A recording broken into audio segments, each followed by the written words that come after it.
류재복 칼럼. 이준석 후보 6.3 대선에서 단일화 거부, 완주해야 큰 인물 돼.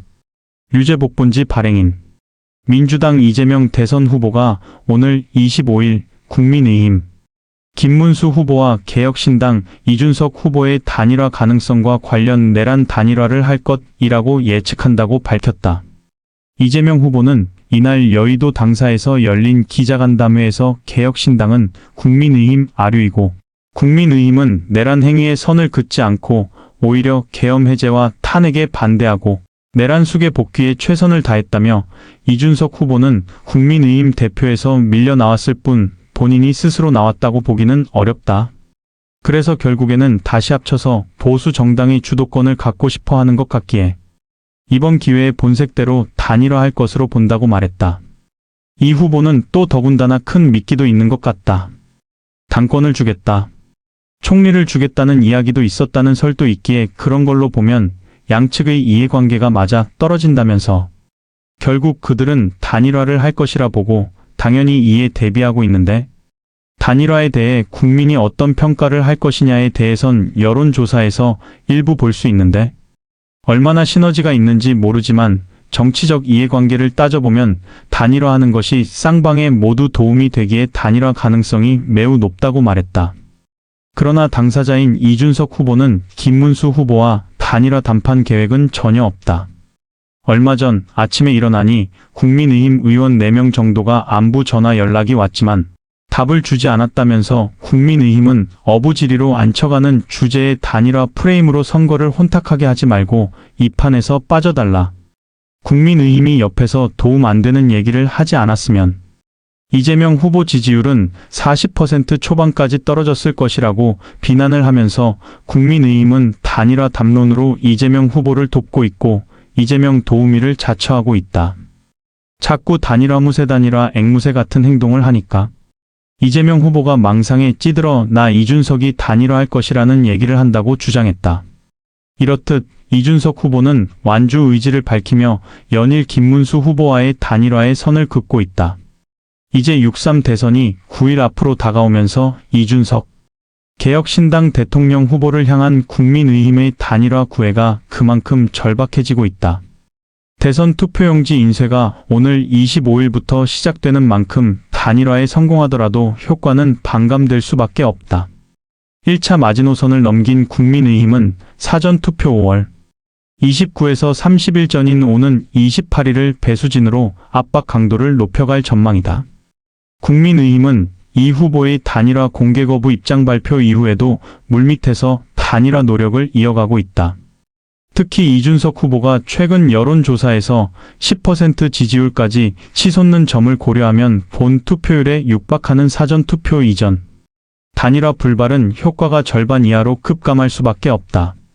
이준석 후보가 계속 대선 출마 후 완주 입장을 강하게 피력하고 있기에 이를 보는 정치권에서는 보수 진영 자원으로 꼽히는 이준석 후보가 완주로 유의미한 득표율을 기록하는 것은 양날의 검이 될 것이란 평가가 있고 보수 재편의 한 축으로 정계 개편의 중심에 설 수 있지만 결과적으로 민주당이 승리를 하면 정권 교체에 기여한 모양새가 돼 배신자 프레임에 빠지는 상황도 배제할 수 없다. 특히 김문수 후보와 이준석 후보 간 합산 지지율이 이재명 후보를 넘어서면 책임론이 크게 불거질 수 있다. 0.73% 피차로 갈린 지난 대선의 윤석열, 이재명 후보 간 경쟁 구도에서 2.37%를 득표한 심상정 후보는 이후 대선 패배 책임론으로 홍역을 치른 바 있었다. 이쯤에서 필자는 이준석 후보에게 절대적으로 김문수 후보와의 단일화는 꿈도 꾸지 말고 생각도 하지 말고 오직 끝까지 완주를 하라고 권고 및 충고를 하고 싶다. 이준석 후보는 2011년 당시 한나라당 비상대책위원장이던 박근혜 전 대통령의 발탁으로 정치에 입문, 10여 년간 진흙탕 정치판에서 홀로 서기에 힘썼고 국민의힘 대표, 개혁신당 의원을 거쳐 정치권에 성공적으로 자리를 잡은 정말 싹수가 좋은 미래의 큰 정치인이기 때문이다. 그는 이미 유력 정치인으로 자리매김했다. 한국 정당 사상 최초로 30대 당대표 당선, 이어진 대선 승리와 국민의힘 탈당을 거쳐 22대 총선에서 금배지를 달았다. 이준석 후보는 다재다능하고 전략적인 정치인으로 21대 대선 이후 한국 정치를 주도할 큰 그릇으로 필자는 보고 있다. 1985년생인 그는 올해 만 40세다. 지난 2월 2일 그는 대선 출마를 선언하고 2월 18일에는 개혁신당 대선 후보로 선출됐다. 여야 유력 정치인 중 가장 빠른 행보였다. 그러나 세간에서는 그의 출마 선언을 보면서 대선 국면에서 본인의 몸값을 높이기 위한 것일 뿐 결과적으로 친정인 국민의힘 후보와 단일화에 나서지 않겠느냐는 관측을 했다. 계속 이 후보 자신이 주장하는 끝까지 완주한다는 공언은 정치적 수사에 불과하다는 평이 지배적이었다. 그러나 필자는 이 후보의 대선 완주 가능성을 높게 보고 있다. 전문가들도 이 후보의 완주 가능성에 무게를 두고 있다. 최진 대통령 리더십 연구원 원장도 이 후보가 단일화 제안에 응하지 않을 가능성이 높다 신율. 명지대 교수 역시 이 후보의 완주 가능성이 높다. 국민의힘의 단일화 자중질환 속에서 보수표가 이 후보에게 갈 가능성이 높다. 대선 승리는 어려워도 10% 이상을 이 후보가 갖는다면 의미 있는 패배라고 평가했다. 필자는 이어서 또 이 후보에게 말하고 싶다. 이준석 후보는 당에서 쫓겨난 사람이기에 그가 대선 완주를 해 국힘이 패배를 해도 이 후보에게 배신자라고 손가락질 할 일은 없을 것이며 배신자 프레임에서 벗어났다고. 이준석 후보가 대선을 완주 10% 이상 득표를 한다면 그는 군소 후보를 넘어 지역과 이념을 중심으로 고착화한 한국의 정치 현실에서 제3정당의 가능성을 보여주는 것이며 만 40세의 대선 출마 경력은 과감한 세대교체 선언으로 이른바 김영삼 김대중에 이어 제40대 기수론이 되는 것이다. 때문에 그는 화려한 출발로 노력을 하면 존 F 케네디, 빌 클린턴, 버락 오바마 전 미국 대통령과 토니 블레어 전 영국 총리 사례보다 더 파격적으로 승승장구할 수가 있다고 본다. 5년 뒤 그가 제22대 대선에 출마해 승리를 한다면 그는 40대 대통령이 유효한 것이다. 이준석 후보, 그는 또 이공계 출신의 영어 능숙자라는 점도 장점이다. 정치인, 군인, 법조인 등 문과 출신이 즐비한 역대 대통령과는 달리 서울과학고 출신으로 하버드 대학 컴퓨터공학과를 졸업한 이과형 정치인이다. 대통령의 어학 능력은 사소하지만 중요한 부분이다. 초대 이승만 대통령의 사례가 대표적이다. 그의 영어 실력은 6.25 전쟁이라는 최악의 위기 상황에서 미국의 군사 경제적 지원을 이끌어낸 요건이었다.